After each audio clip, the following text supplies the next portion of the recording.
And we're live. Okay.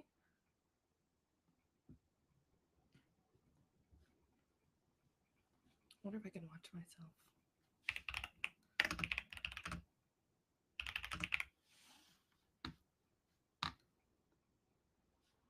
Forgive me, this is the first time I've gone live.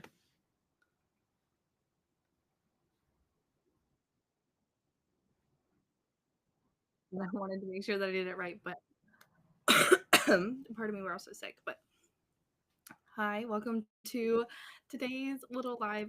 So one of the biggest things that I've seen lately is we're relying on AI, specifically ChatGPT, Claude, to kind of replace our blog strategy.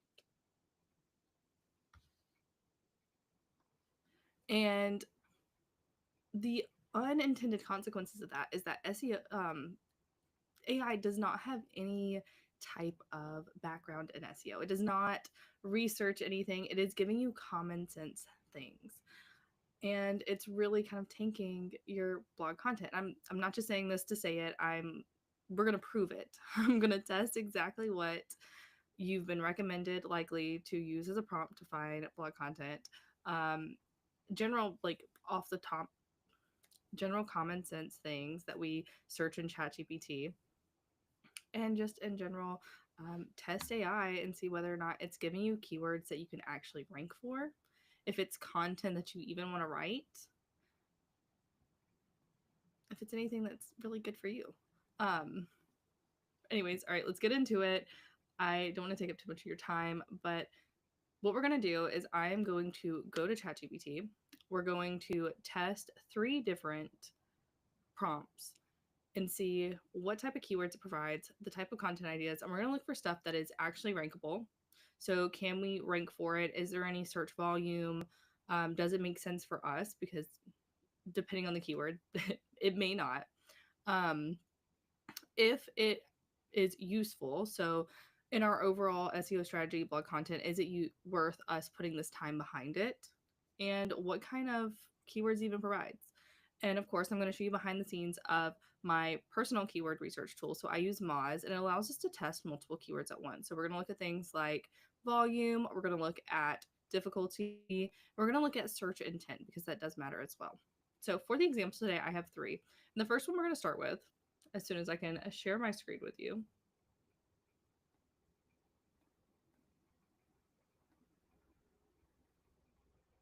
All right.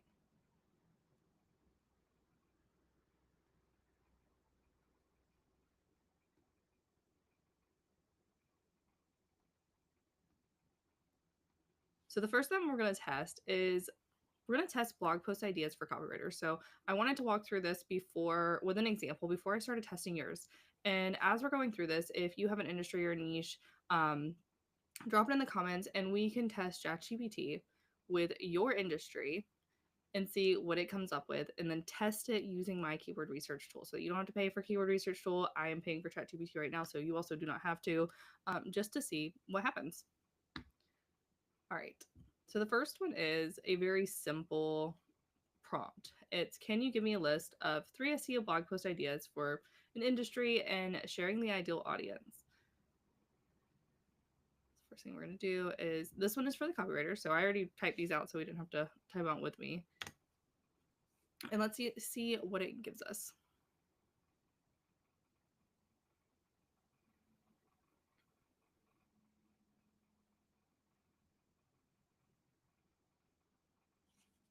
Well, first of all, it's giving me a list, an image, apparently. Oh, because I requested a list. Okay. Interesting. I don't feel like we're off to a good start, honestly. Asking ChatGPT to do me things.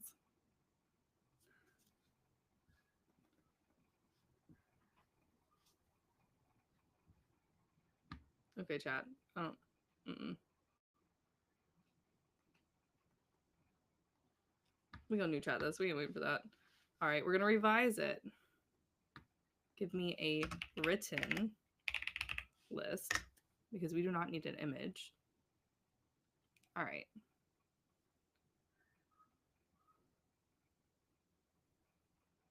Okay, these are not bad. Like on the surface, these seem like pretty good ideas. Because so, for example, person, they are a copywriter for service providers. That is the only context that we've given, and that is the only thing that ChatGPT knows. So if we look at our first one, we have 10 website copy mistakes that are costing online service providers clients. Okay, pretty straightforward. Second one is how to write service pages that show your value without sounding salesy. And next is the ultimate SEO guide to writing client attracting, which I mean, that kind of it took the SEO blog post ideas and turned us into an SEO copywriter. Not all copywriters are SEO. So what I'm going to ask it now is we're just going to follow the flow, but can you give me 3 keywords, target for each?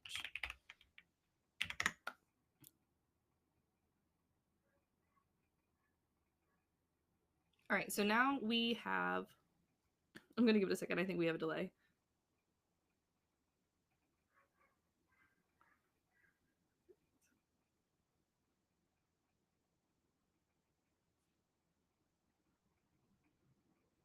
All right, but now we have our 3 keywords. So what I'm going to do with this, I'm literally just going to copy and bring these over. So these are pretty straightforward, and I'm going to bring them over to my keyword tool. We're going to paste them. I'm just going to test all 3 of them.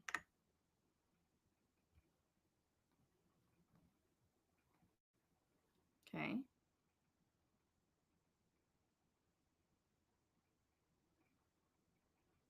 Now this is Moz. This is my keyword research tool, and you'll see that we have it broken down into different metrics. So we have our monthly volume, our search intent, our difficulty, and our organic CTR.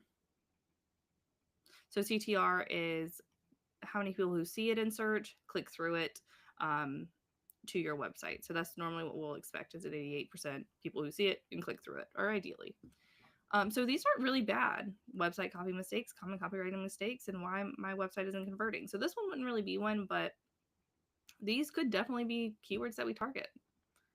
And moving on to the next one. And I think this is the interesting thing about ChatGPT is we will find good keywords. And I think that's the creative thing is that we will find good keywords, but they won't all be great. And it is very much like finding a needle in a haystack. And when we have a limited amount of time to spend on these things, we don't want to spend time writing a post that may not rank, especially when that's our long-term goal. It's like we want to get on Google. So for example, if we look at these 3, none of these have monthly volume.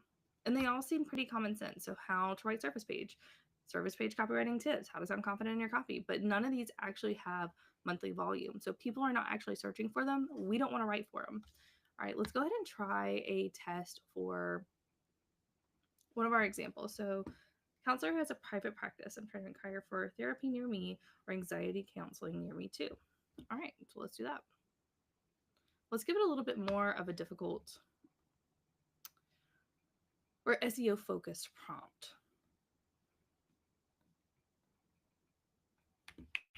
We'll start a new chat. We'll replace this prompt. So we're acting as an SEO strategist. My niche is, we'll delete my niche. Okay. So he has private practice.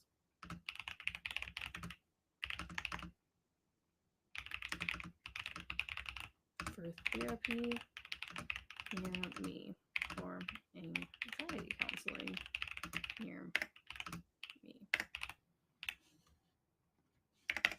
That could help with this goal. All right, as you can tell, we have a few more things in here. So I'm requesting a primary keyword, secondary keywords, search intent, so the intent behind why people are searching, suggested blog title, and why it's valuable. So we're asking a lot of things of chat right now.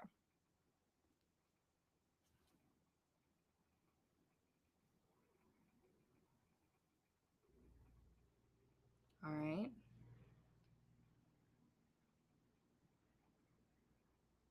So we've got some pretty good ones. We've got when to seek therapy for anxiety, what to expect in anxiety counseling,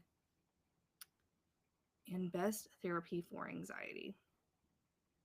Okay, so off the bat, the only thing that I can say with this is I am a little anxious to see what the search volume is. So we sometimes get into the situation where we have search volume, but what we lack is rankability, because we are not big businesses. Like, we are not Forbes, we are not specifically like for counselors or therapists even, we're competing against like Psychology Today, and bigger directories. So we have to make sure that can we actually rank for these before we spend our time on them. So as we can immediately see is anxiety counselor near me. It's a 47 difficulty. Now the creative thing about near me searches though is that it's not necessarily something that you want to use in a blog post. It's more of like a main page thing. And then it's based on your location. So you're not actually competing with everyone. But see here, symptoms of anxiety versus normal stress. It's a 61 difficulty and there is no monthly volume. So if you wrote a post based on what Chad just told us and you were, level out the symptoms of anxiety versus normal stress, you are likely not going to rank for that. And then if you did rank for it, there's not really anybody searching it. So that post would not really get any traction. Um, Going down to this one, so just testing these keywords as well.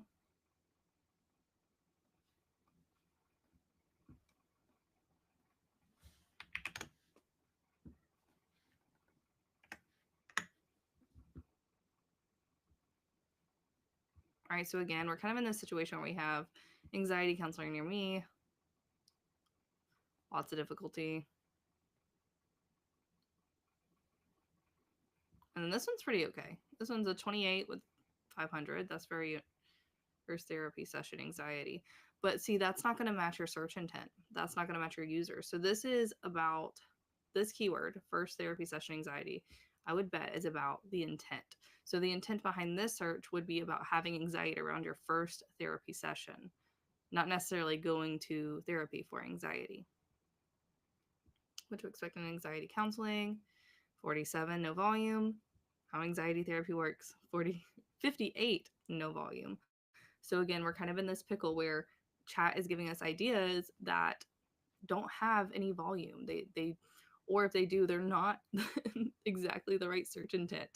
So for example, let's look at this one. We'll go into this a little bit more. So first therapy anxiety session anxiety. Who knows? I may be proven wrong. Yep, this is what I was thinking. Is it'd be nervous about taking the first step, what to expect from, overcoming anxiety about therapy, feeling anxious about your first therapy session. So chat is wrong. Chat is wrong. Not surprised. It was a good idea and it makes sense off the top of its head, but it is when we go into the actual data behind the keywords and the search intent and what is currently ranking, what people are actually searching for, it is not worth our time to put together an entire, say, blog post to try and rank for this keyword when we're going to get the wrong readers. And if you have the wrong readers on your post, they're not going to convert into clients, customers, or invest their time anymore. So we always have investments of, our money, we've got energy, and then we also have just like time and or an email. An email can be considered an investment because they are exchanging something with you for something else. We want them to exchange something with us. We want that time, we want that energy, we want that email, or we want the purchase. And each blog post has to be catered to that. And so when we show up in the wrong places, we can have the strongest call to action. We can have the most connecting content, converting content. But if they are not searching for that in the right first place, they're not going to make that exchange with us. And so that's what this keyword kind of leads to, and what this post would have led to is, we put the energy in, we do the hard work, we create the content, and then even if we do get readers and we start showing up, we don't get the conversions. And so we feel like we've wasted our time on a piece of content that we put our heart and soul into, not to get the results. All right, so moving on to Sarah. So social media strategist for CPG, food, and wellness brands. So you also have a tricky approach. So one of the things for counselors and counselors and therapists is that you have big competitors. With Sarah, you have a very niche audience. Like, do people know what CPG is? And when we did your SEO, we kind of had this conversation of like, are they product-based businesses? Are they considering themselves CPG brands? And we know that your people are actually considering themselves CPG brands. So we can kind of go in that direction, but we will follow the same process and take a new chat. We'll actually test a different prompt because I do have one more prompt prepared. I wanted variety. I didn't want y'all to think I was just going for it. So writer specializing in social media strategy for PG food and brands.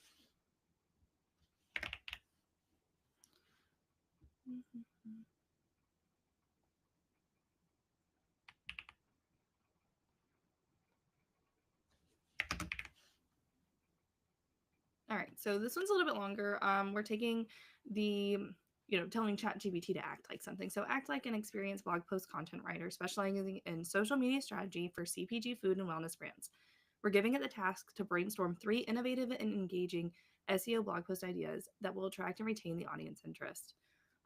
We're giving it an idea of, be innovative, come up with current trends, and then considering various angles, including how-to guides, expert opinion pieces, and listicles. And then we're saying, but we're also want to rank on Google. All right, let's see what it gives us.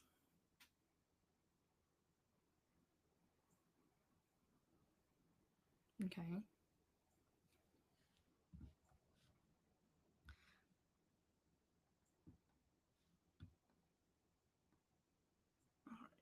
So social media playbook for CPG food and wellness brands. So the only issue I see with this, and this is also before we even get like into the keywords, people are not searching social media playbook for CPG food and wellness brands. Like, that's not the search. The search is social media trends. So this is where we see a disconnect between the keyword strategy and the content ideas. Now, I'm gonna get a little technical here into the actual formation of a blog post. And when you set up a blog post, you can have 2 titles. You can have your forward-facing one, where if I go to your website, that's what I'm going to read is I see it on your page. But we also have one that's facing like Google and search engine. So it's our SEO page title. So we can actually make that different than what is on our website. We just want to make sure that it's very closely related. So technically you could use this title. If you were going to write this blog post, you could use this title on your website and then have a shorter, more succinct, more aligned to your keyword blog post title that is Google facing. But let's test these keywords.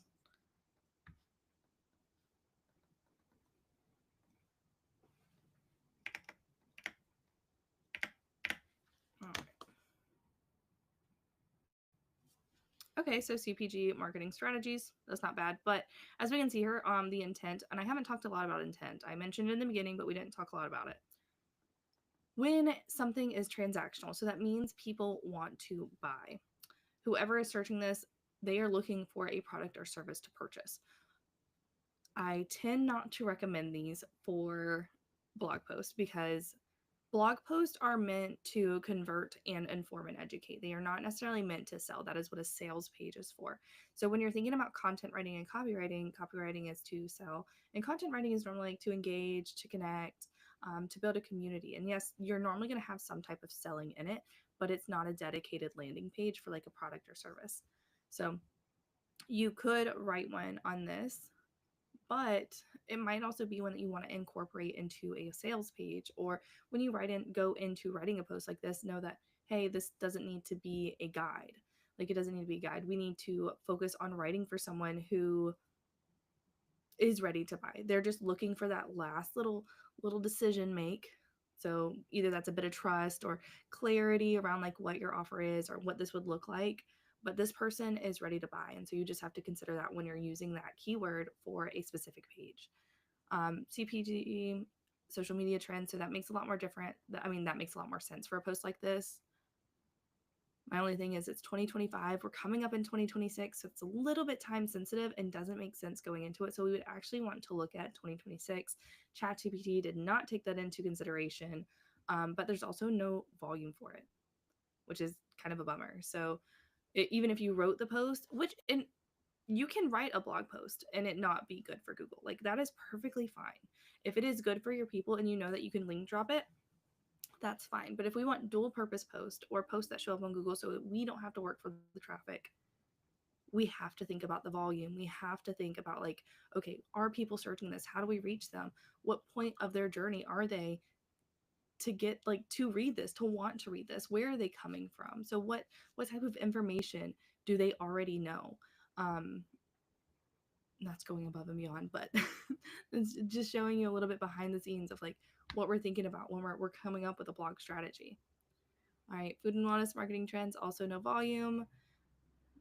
This would actually be not a good keyword for you because this is very vague. Like this does not say anything about who your audience is. It doesn't say anything about product-based brands. This doesn't say anything about, food, wellness, or even CPG. So this it would not make sense for you. You could rank for it, but this is where we have a volume. So let's just pretend that this did end up having volume. Like this ended up having an average of 500 views or something like that. So that's like an attractive keyword.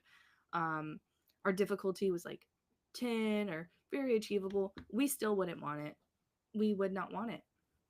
And it's because you would get so many people to your website that were not aligned with who you actually serve that it would be wasted traffic. And if you do really well in areas, and this goes back to that other post too from the anxiety example, where it was about having, anxiety around your first therapy appointment. If we rank really well for stuff that is not aligned with what we do or aligned with our people, we can end up kind of ranking for random things. And that's like a very close relation. So like it doesn't seem really bad to rank for social media trends for brands. But if that is what you're ranking for and you get all these people who are not your aligned people to your website, Google's gonna be like, oh, these people are interested, instead of just sending your people. And we want our people, that way they're ready to actually take action. We don't want them to have a super long journey. We can start catering to a longer journey once we have a bigger strategy. But in that beginning, we want to make sure we're spending our time on stuff that actually gets people to exchange. For a more like out there example, I have worked in the past. I've worked with a client who was a brand designer. And she had recently launched I don't think it was recently launched, but maybe recently renamed her main brand design package. And it was called the Roadmap. And way back in the beginning of her business, she started writing blog posts about road tripping with her kids because it was part of her brand, her personal side of her brand. She was like, I wanted to show the mom, I wanted to show like I love traveling. That's kind of why, it's called the road trip. I brought that into it. But what had happened was she ended up ranking on Google for things like road tripping through Ontario. Like it was completely off the wall. It was nowhere where she wanted to be, which ended up putting her brand design service, which is called the Roadmap or the Road Trip. I'm sorry if I'm getting this wrong, but it was either Roadmap or Road Trip. It ended up putting her on the wrong place in Google. So she was showing up for things like traveling when she's a brand designer. She wants brands. That was a connection piece for her brand, not the thing that she was selling. Sorry, my kids got me sick, and if you're a mom, you know what that is. I'm always the last one to take the hit. I'm always the last one. Maybe I push it off. But so that's just something to consider, is we can end up in these wrong places and then we have to fight really hard to get back to where we want to be. Especially if we started making a lot of content or we have a theme around this content that's taking us in a specific direction. All right, so we'll do one more around this. Did anybody else have a industry or a niche that they wanted to see or test? If not, I'll give it a second because I'm like through Riverside, and I think there's a pretty good little like disconnect. But this is my first time doing a YouTube live, so thank you so much for being here and working through this little like delay with me. Website designer, local business web designer. Okay, perfect. Actually, I work with some web designers that are local specific. All right, local business website designer. Let's do the SEO one. Let's go for the SEO prompt again. My niche.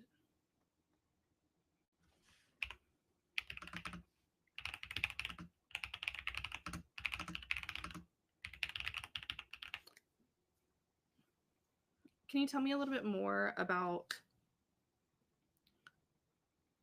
is it just anybody who's local? Is it brick and mortar? Is it service providers? Or is it just locally based business? So like they do in-person service provider, in-person service providers, or product based?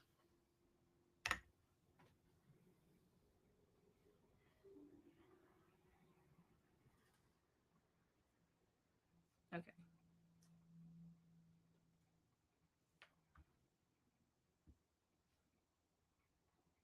Okay. Small business need a website. Now immediately, again, we're coming into I see your question. I'm gonna get to it in just one second. Um, all right, so immediately, like this one, it seems like a really good idea because, you know, why your local business needs a website, even if you're not, even if you're active on social media. Immediately, we're coming into the same issue we just had with that other keyword. Is this is very broad. Does my small business need a website? So that's already like that could be any small business. That doesn't mean they're an in-person business, anything. It's literally just anywhere. So I'm not going to test these. Or okay, I'll test a little bit. But immediately none of these keywords I don't believe would be a great idea. Like it would not be something I would recommend in a strategy because of that. All right, let's test them. Now, I actually don't use chat on a daily. um so I actually don't know how to use chat for incognito, and don't laugh at me for that, but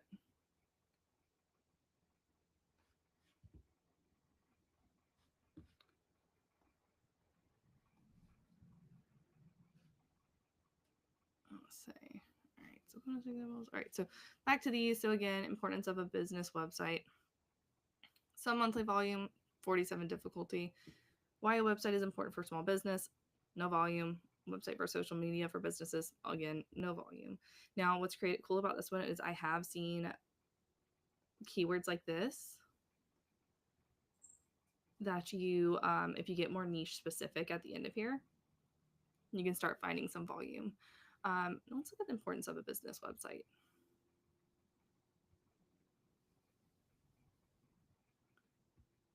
All right, why every business needs a website. Yep, Forbes. So right there, I was actually, I would have bet money that Forbes was going to be one of the top rankings for this one, and that is a situation that we cannot outrank Forbes in this moment. In this moment, we cannot outrank Forbes, especially when there's something like this where it's very generalized.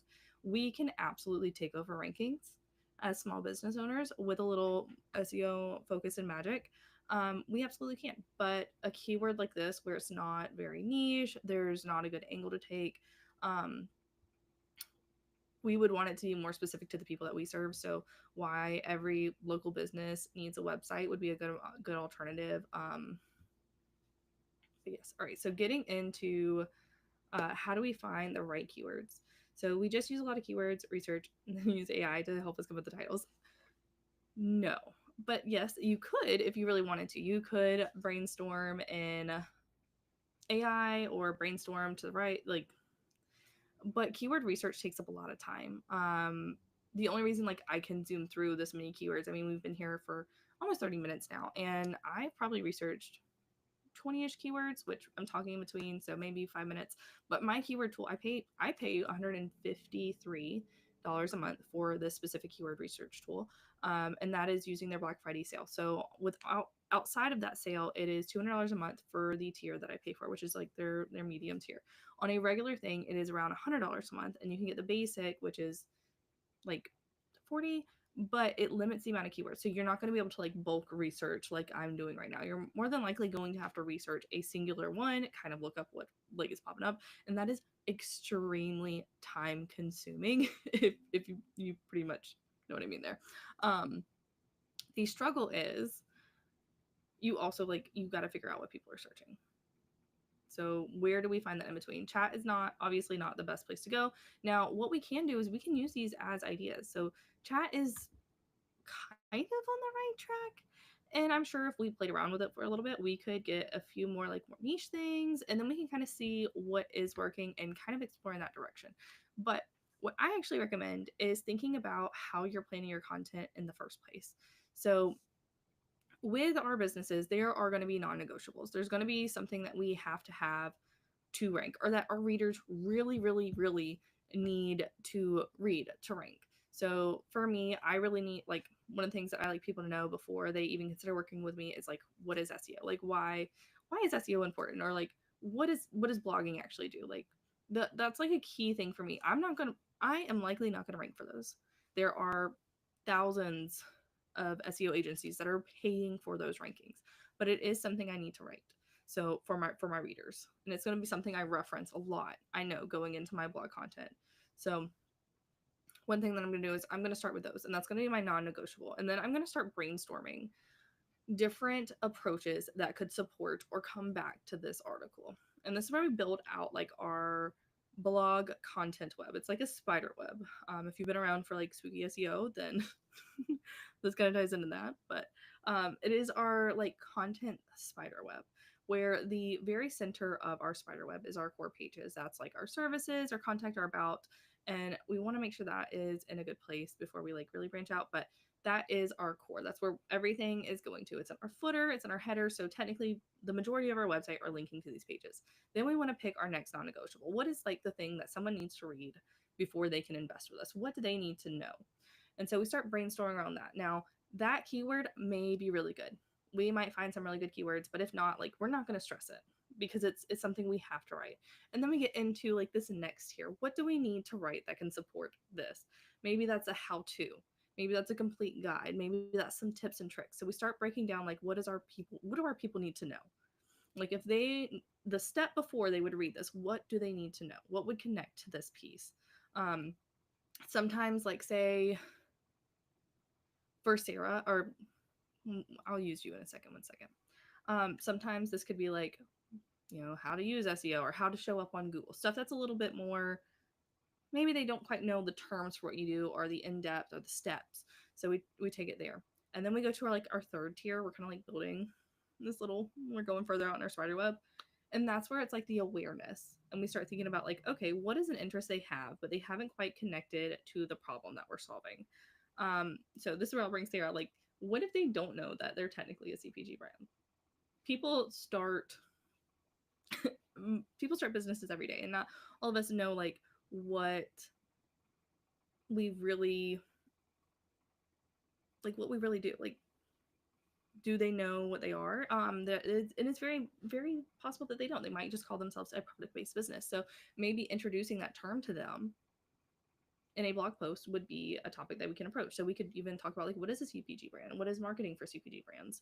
Are you a CPG brand? And we kind of just go through like the different where's, why's, how's, what's. I like to say that's our like beginning piece. We take it through the where, why, how's, what's, to find the right keyword for our content. And yes, and then we can go to chat if you prefer to outsource that piece once you find your keywords to help title these.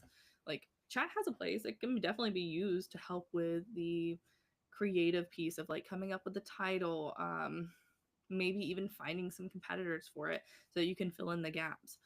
But ultimately I always say it comes down to you to kind of like brainstorm that piece and then go to the keyword research. And as you do more keyword research, it comes a little bit easier. So for example, since we're here, let's go ahead and pretend that we are the local business. So we're doing the local business websites. My business website is important for small business. That's for social media. What if we did do you just start local service providers, bookings and inquiries? Need a website. All right. And then we can kind of see like, okay, do therapists need a website? All right. So there's not really any search for this. There's difficulty. And then whatever tool you use, so whether it's Moz or Mangles or like anything, you can kind of see what is also being searched. So how to build a therapy website. Okay. What makes a good therapist website? What do you need to be a therapist? So that's probably not one that we need, but what makes a good therapist website might be an interesting way to go. So we kind of have some ideas here on stuff that might be more achievable. And with my tool, I can click through and I can see the ranking, but not all tools do that. So one thing we want to do is maybe what makes a good therapist website. Okay, so now we're kind of getting there. That's a pretty decent difficulty. We always want to keep it a little bit lower, definitely below 40. 93% CTR, so that's really good. Informational, that means people want to learn more about it. And monthly volume is actually not 1, it's 10. 1 is just the minimum.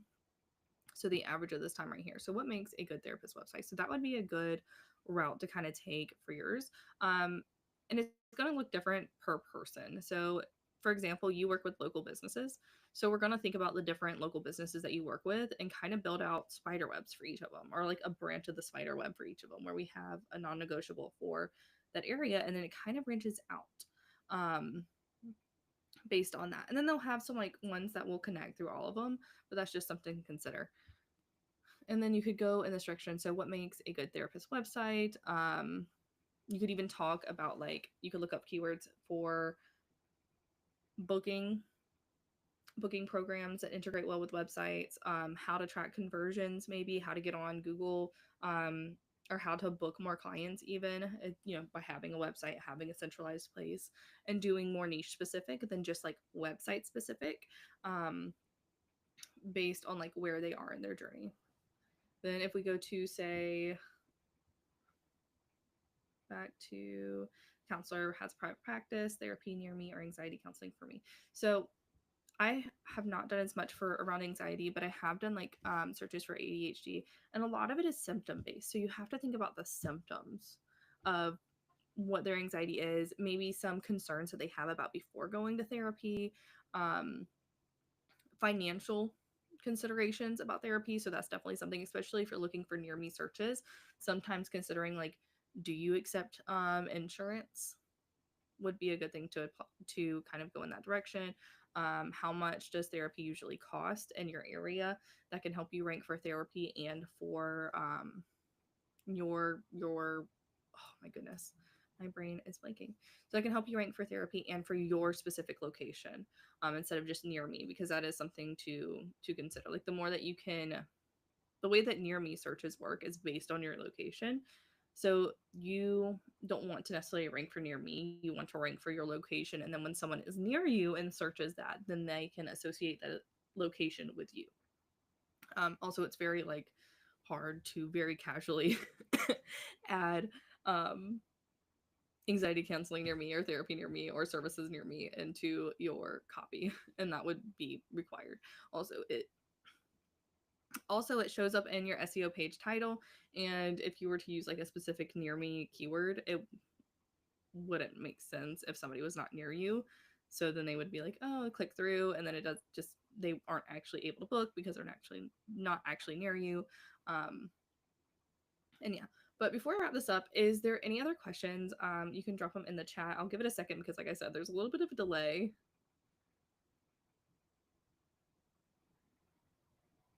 But essentially everything that I am covering, like what I'm talking about is this spider web and making sure that our content connects, and making sure that we can actually come up with these ideas. The brainstorming, the tiering, the finding what our readers need. That is everything that I'm going to be covering in the blog planning workshop. So that workshop is on Thursday of this week and it's at 10 a.m. EST because littles, they get out of school. But you will have access to that entire curriculum. So you'll be able to make it a repeatable process. You'll be able to submit your content calendar for review and ask questions live. So we will have a portion where we're walking through, we're doing it all. You're learning all the how to's, the ins and outs of making that plan, making sure that it's searchable, making sure that it is something that your people are actually want to read, and even creating like a cadence. So you don't have to post a blog post 4 times a month. You don't have to do twice a week. You don't have to do weekly. You can literally do a post a month and still see changes over the next year. So we're going into 2026. And sometimes we do want to add that blogging into, especially if SEO is on our to-do list. Like we want to make sure that we're doing blogs because that can be a huge help. But it doesn't mean you have to spend 12 hours a month making a blog, writing blog posts, because the average blog post does take about 3 hours. So of course, happy to help. But yeah, so if y'all would like to join me, pardon me as I tech this little comment down. Oh, Jesus.